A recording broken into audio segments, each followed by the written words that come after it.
Madam President, Excellencies, Heads of State and Government, distinguished delegates, ladies and gentlemen, on behalf of the African Group, I extend warm appreciation to you, Madam President, and to the State of Qatar for hosting this historic summit, a moment to renew our shared promise 30 years after Copenhagen to place people at the heart of development.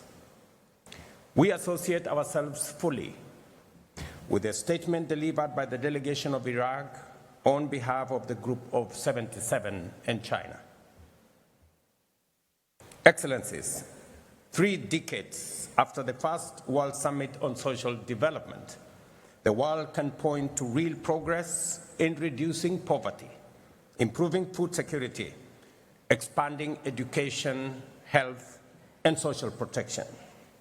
Yet, persistent and widening inequality within and among nations continue to erode these gains. Global systems of trade, finance, and technology remain unequal and exclusionary. Poverty, unemployment, and social exclusion have been and remain the defining challenges of our time. Confronting them is not charity, it is justice for humanity. Across many sub-Saharan and sub-regions in Africa and Western Asia, hunger is rising, growth is slowing down, and vulnerability is deepening. Health and education systems are under strain, and energy deficits hold back opportunity. Beyond income, inclusion depends on access to essential services that empower individuals and protect dignity. Universal access to affordable and quality health care is not a luxury. It is a right for every human being. Housing insecurity, manifesting through homelessness, overcrowding, and substandard shelter, continue to breed inequality. As housing costs outpace wages, affordable housing must become a cornerstone of social development. Informal and precarious employment remains yet another of the greatest obstacles to stability and growth, particularly in low and middle income countries where millions live close to the poverty line. Ladies and gentlemen, the digital divide is emerging as one of the greatest barriers of our time. Access to affordable connectivity, access to devices, skills must become universal. Education must include every learner, empower every teacher, and reach every community, including persons with disability. As Africa, we believe that transforming informal sectors, enhancing productive capacity, and expanding access to global markets requires stronger international cooperation in line with the Addis Ababa Action Agenda and the right to development. We therefore call for comprehensive reform of the international financial architecture to make it fair, transparent, and responsive to the needs of developing nations and its people. We urge decisive action on debt distress and progress towards United Nations Framework Convention on International Tax Cooperation. We also underscore our call for a UN Convention in sovereign debt. Distinguished colleagues, the Copenhagen Declaration gave us a timeless framework built on 3 pillars: the eradication of poverty, decent work for all, and social integration. Grounded in equity, solidarity, and human dignity, these pillars remain our compass. We therefore welcome the Doha Declaration on Social Development, a pledge to translate principle into action and to build cohesive and resilient societies for generations ahead. We commend the co-facilitators of Morocco and Belgium for their leadership in guiding this important progress. This summit, distinguished colleagues, must rekindle genuine dialogue, restore trust, and reaffirm multilateralism as the anchor of collective progress. We must amplify the voices of those living in poverty and vulnerability and ensure that developing countries, most of them in Africa, are fairly represented across all multilateral institutions.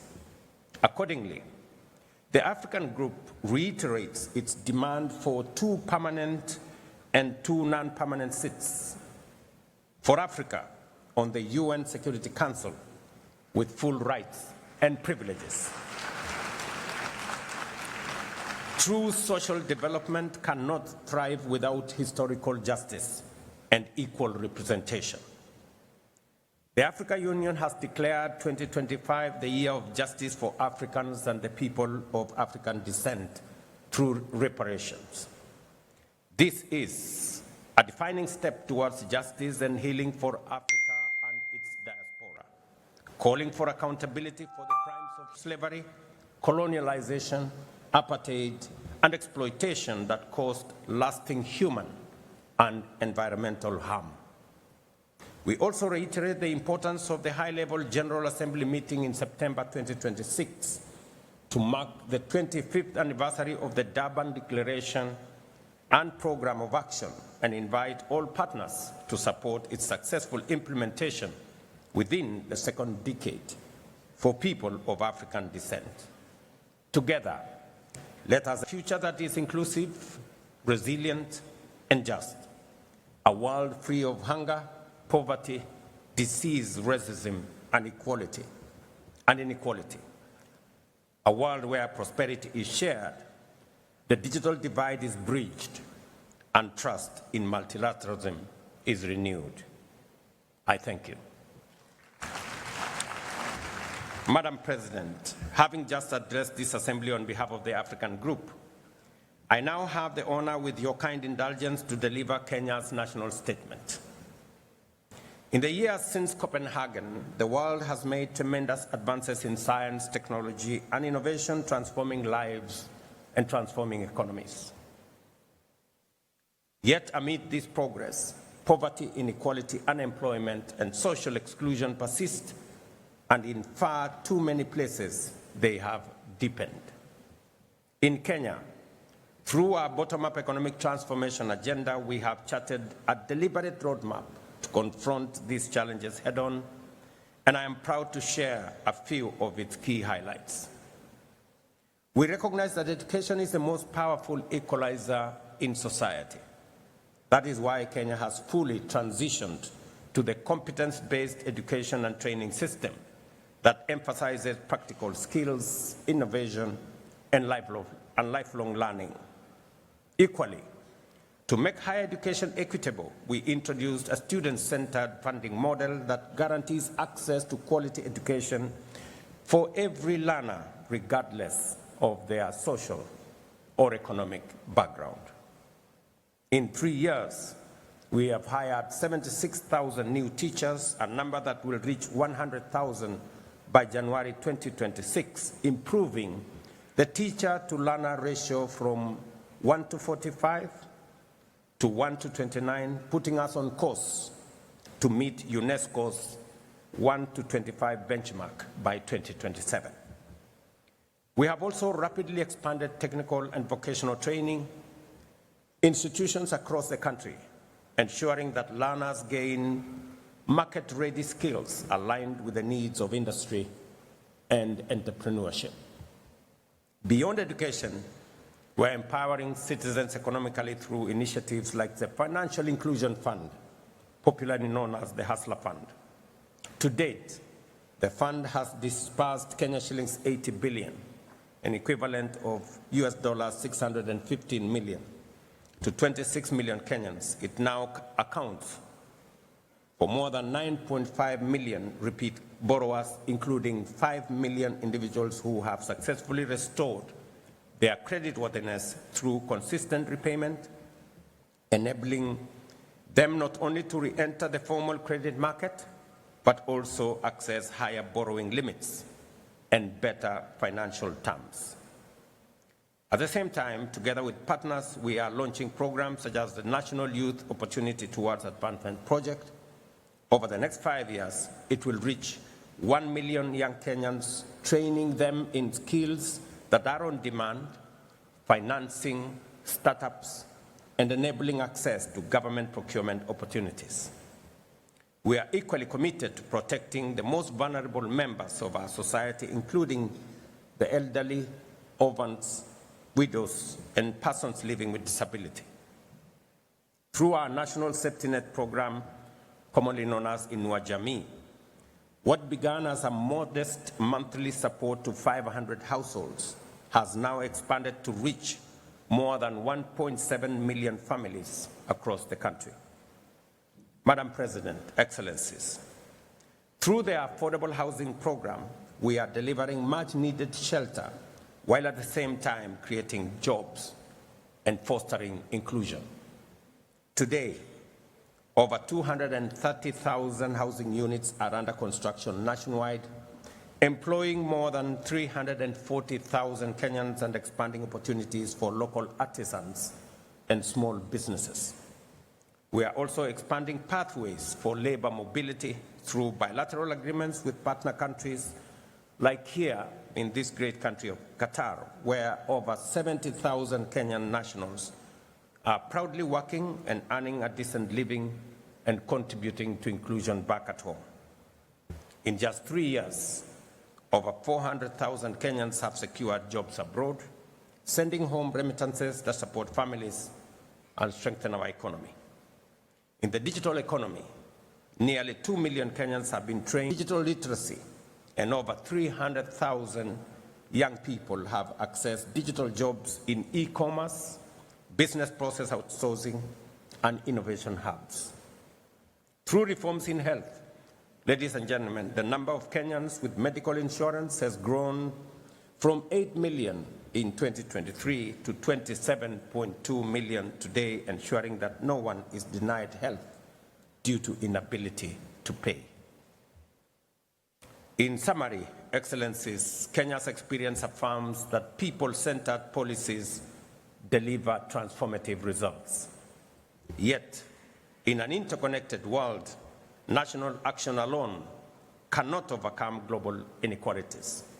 It is therefore incumbent upon us today to stand together with renewed resolve to confront and dismantle the entrenched structures that enable global exclusion and perpetuate inequality.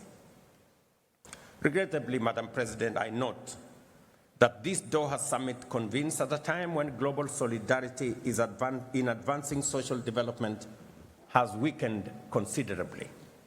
30 years ago, in Copenhagen, the world spoke with one accord and acted with common purpose.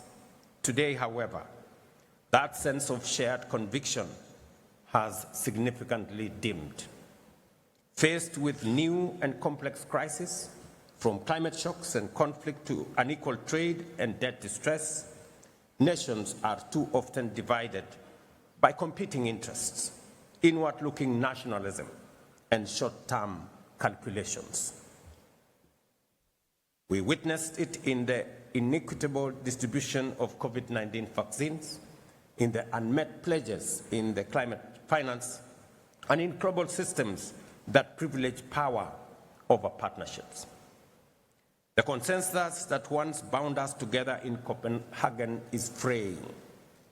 The world risks retreating into isolation at a time when cooperation should be a priority. Excellencies, as the UN at 80 initiative reforms process unfolds, the time will soon come for all of us to make critical choices about the mandates and structures of the United Nations. In doing so, we must resist the temptation to elevate one pillar of the UN at the expense of others. The United Nations was founded on a holistic vision of delivering global peace and security, human rights, and development. These are the three inseparable, indispensable pillars that together sustain global stability, and human dignity. I have no doubt in my mind that while the UN must remain the foremost guardian of global peace, it must also be a catalyst for prosperity and a champion of human dignity everywhere and anywhere. The Doha Summit must therefore renew our shared resolve to act decisively, both as individual nations and as a united global community, to eradicate poverty, create decent work, and advance social inclusion as the surest path towards a world that is truly resilient, inclusive, peaceful, and sustainable. I thank you for your attention.